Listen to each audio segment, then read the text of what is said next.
अमरावती विधान परिषद निवडणुकीसाठी काँग्रेस उमेदवार हर्षजित देशमुख यांनी काँग्रेस नेत्यांच्या उपस्थितीमध्ये उमेदवारी अर्ज दाखल केलाय।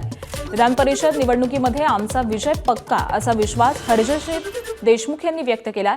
तर महायुतीकडून भाजपच्या प्रवीण पोटेंनी देखील अर्ज दाखल केला।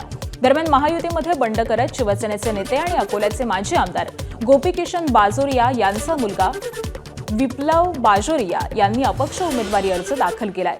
गोपीकिशन बाजोरिया यांनी मुलासाठी परभणी हिंगोलीची जागा मागितली होती, मात्र ती न मिळाल्यामुळे विप्लव बाजोरिया अमरावतीमधून अपक्ष रिंगणामध्ये उतरलेत।